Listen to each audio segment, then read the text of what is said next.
राम राम सरपंच जी, कैसे हैं? राम राम भाई, भगवान की कृपा है। और तुम्हारे क्या हाल चाल है? मैं एकदम बढ़िया। शहर जा रहे हैं?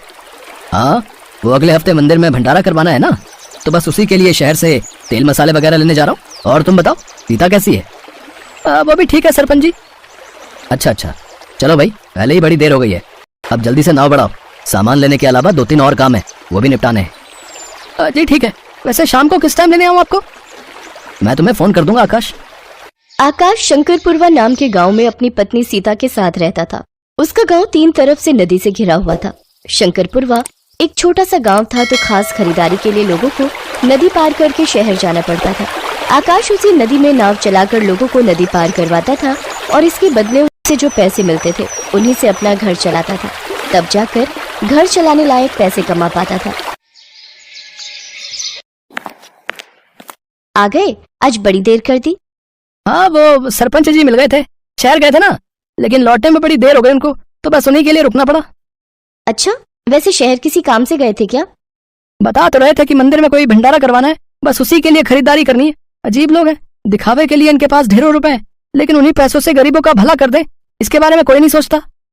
फिर वही बात, अरे अपनी अपनी आस्था है सबकी।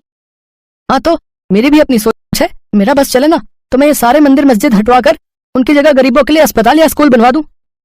देखिए, हर चीज की अपनी जरूरत होती है। कोई आपके घर कोई स्कूल बना दे तो कैसा लगेगा आपको? अरे हम तो इंसान हैं, ये घर हमारी जरूरत है, लेकिन अगर तुम्हारे भगवान इतने ही बड़े हैं तो उन्हें इस सब की क्या जरूरत है? जरा समझाओ मुझे। अरे ये क्या बात हुई? माना कि भगवान को इन सब की जरूरत नहीं, पर उनके बहाने भंडारे में खाना तो गरीबों को भी मिलेगा ना। हाँ, यही तो मैं कह रहा हूँ ना। अरे मदद करनी है तो खुलकर करो ना, ये भगवान का नाम लेकर ढोंग ढकोसले करने की क्या जरूरत है? ओहो, मुझे माफ करो, आपसे बहस करना मेरे बस की बात नहीं है। अब मैं तो जा रही हूँ। कहाँ जा रही हो? अपने भगवान जी के पास, उनकी पूजा करने।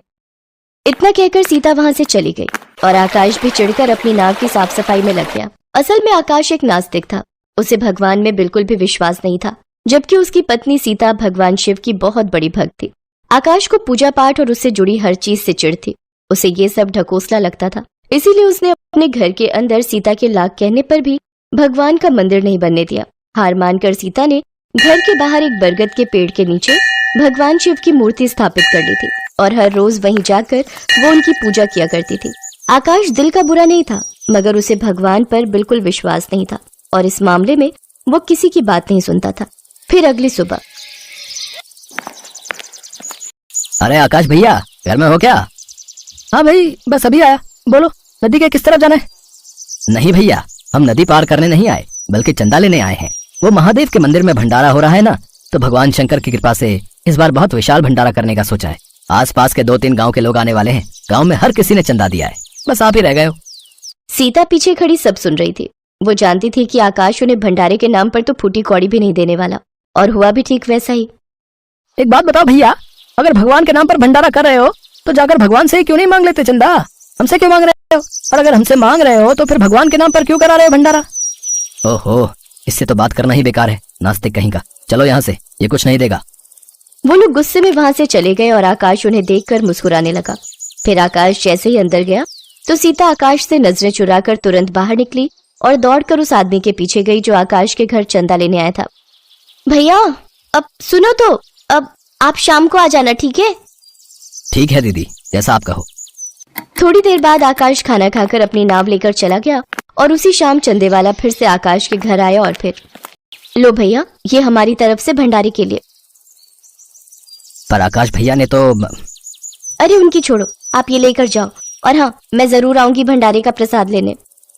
हाँ हाँ दीदी, कल सुबह पहले पूजा होगी और फिर दोपहर से लेकर भगवान ने चाहा तो अगले 2 दिनों तक खूब चलेगा भंडारा। अरे वाह, ये तो बहुत अच्छी बात है। भोलेनाथ सबका भला करें। सीता के पास पैसे तो नहीं थे, लेकिन उसने अपने घर का आधा राशन उस आदमी को भंडारे के लिए दे दिया था। उधर नदी पर आकाश लोगों के आने का इंतजार कर रहा था। काफी देर बाद भी लोग तो नहीं आए, पर आसमान में काले बादल घिर आए। फिर कुछ ही देर में बहुत तेज बारिश होने लगी। देखते ही देखते बारिश इतनी तेज हो गई कि आकाश को अपनी नाव चलाकर एक पेड़ के नीचे आना पड़ा। आकाश ने अब तक इतनी तेज बारिश कभी नहीं देखी। धीरे धीरे नदी में पानी का स्तर बढ़ने लगा और फिर वही पानी गांव के अंदर घुसने लगा। आकाश समझ गया, इस बार की बारिश कहर बरसाने वाली है। उसे सीता की चिंता हुई। वो फौरन अपनी नाव चलाकर अपने घर पहुंचा। उसने देखा कि सीता घुटनों तक पानी में खड़ी थी। उसके हाथ में बस एक थैला था जिसमें कुछ पैसे और जरूरी चीजें थी। आकाश ने फौरन सीता को नाव में बिठाया और फिर कोई सुरक्षित जगह तलाशने लगा। तब सीता ने उससे कहा, पूरे गांव में महादेव के मंदिर से ऊंचा कुछ भी नहीं है, हम वहीं चलते हैं भगवान की शरण में, वही हमारी रक्षा करेंगे। ठीक है, मैं तुम्हें वहीं छोड़ देता हूँ। छोड़ देता हूँ मतलब? आप कहाँ जाओगे? मैं अपनी नाव पर ही रहूंगा, यही मेरे हर सुख दुख के साथी है। आकाश कभी मंदिर के अंदर नहीं गया था और अब भी नहीं जाने वाला था, इसीलिए उसने सीता को मंदिर के चबूतरे पर ही उतार दिया और खुद नाव में ही बैठा रहा। सीता उसे गुस्से में देखकर मंदिर के अंदर चली गई। फिर आकाश ने देखा कि गांव के ज्यादातर घर बाढ़ के पानी में आधे डूब चुके थे और बाढ़ का पानी मंदिर के चबूतरे तक भी पहुंचने लगा था। ये सीता बिना फालतू की उम्मीदें पाले बैठी है। बस थोड़ी देर बाद मंदिर के अंदर भी पानी चला जाएगा, अब कोई जगह सुरक्षित नहीं। तभी अचानक आकाश को किसी के चिल्लाने की आवाज आई। वो गांव के सरपंच थे जो मदद की गुहार लगा रहे थे। आकाश फौरन अपनी नाव लेकर उनके पास पहुंचा। उसने देखा कि सरपंच छाती तक पानी में डूबे हुए थे और वो फिलहाल अपने बच्चों को बचाने की कोशिश कर रहे थे। आकाश ने जल्दी से उन सबको अपनी नाव में बिठाया और उन्हें भी मंदिर के चबूतरे पर छोड़ दिया और आखिर में थक हार कर मंदिर के बाहर अपनी नाव में ही लेट गया। मंदिर के अंदर सभी आकाश की तारीफ कर रहे थे, लेकिन वो ये देखकर भी हैरान थे कि आकाश बारिश में भीगने को तैयार था, लेकिन मंदिर के अंदर आने को तैयार नहीं था। ऐसे ही कई घंटे बीत गए, मगर मंदिर का चबूतरा अभी भी पानी से ऊपर ही था। फिर आकाश ने देखा कि मंदिर के अंदर से तो तेज धुआं निकल रहा है। ये देखकर आकाश घबरा गया। अरे क्या हुआ, अंदर आग लग गई क्या? अरे नहीं पगले, मंदिर के पीछे वाले आंगन में खाना बन रहा है सबके लिए।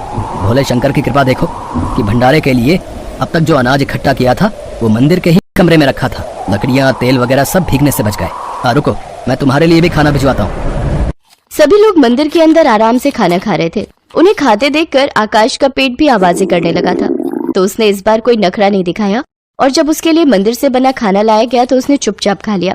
फिर अगले 2 दिन तक ऐसे ही चलता रहा, न बारिश रुकी और न ही मंदिर में चल रहा भंडारा। फिर जब बारिश रुकी और बाढ़ का पानी भी उतर गया तो मंदिर की चौखट देखकर आकाश को अपनी आंखों पर यकीन ही नहीं हुआ। उसने देखा कि मंदिर जमीन से करीब 10 फीट ऊपर की तरफ उठ गया था। यही वो पल था जब आकाश को भगवान शिव की महिमा का ज्ञान हुआ। असल में उन्होंने इस भयंकर बारिश से अपने भक्तों की रक्षा की थी और उनका मंदिर सबका तारणहार बन गया था। आकाश फौरन अपनी नाव से उतरा और सीधा मंदिर के अंदर गया। भगवान शिव के सामने हाथ जोड़कर रोने लगा। उसे इस तरह से रोते देखकर हर कोई खुश था और सबसे ज्यादा खुशी तो सीता को हो रही थी, क्योंकि आखिरकार आकाश को वो बात समझ आ गई जो वो उसे जाने कब से समझाने की कोशिश कर रही थी।